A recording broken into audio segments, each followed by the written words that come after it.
Chers paroissiens et amis, bonjour. La page d'évangile de ce mardi 31 mars nous montre la difficulté qu'ont les responsables religieux et les pharisiens à comprendre la relation de Jésus avec son Père. Pour eux, devant l'incompréhensible, il n'y a que ténèbres et mort. C'est pour cela qu'ils se posent cette question: veut-il se donner la mort? Plus que tout, nous entrevoyons Jésus s'approcher de Jérusalem, refusant de juger la femme adultère condamnée à mort et dévoilant le centre de sa vie, son Père. Les prêtres du temple et les pharisiens cherchent à le livrer, car il dérange. Ils sont fermés sur eux-mêmes et ils ont du mal à comprendre les propos de Jésus.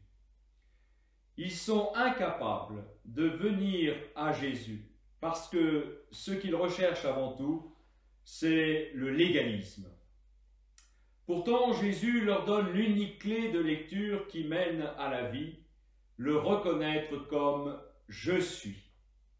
Si vous ne croyez pas que moi je suis, vous mourrez dans vos péchés, ou encore quand vous aurez élevé le Fils de l'homme, sous-entendu quand vous l'aurez suspendu à la croix, vous comprendrez que moi je suis.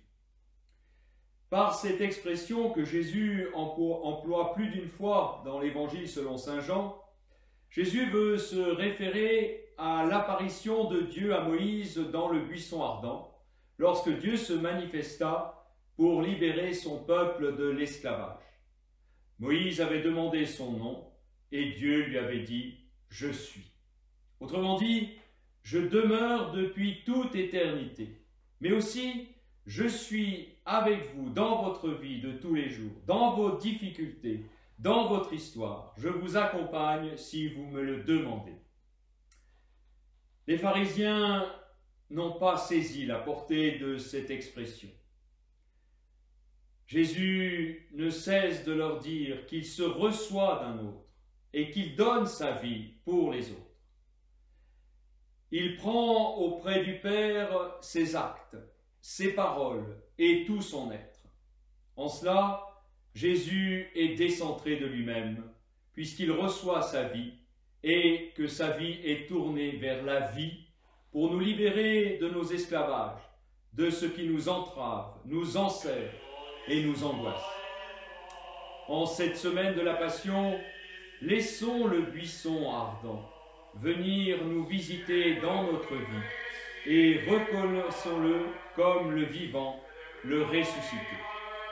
Chers frères et sœurs, soyez assurés de toute mon affection et de ma prière, que par l'intercession de Notre-Dame de Fourvière, Dieu vous bénisse et vous garde en sa constante protection.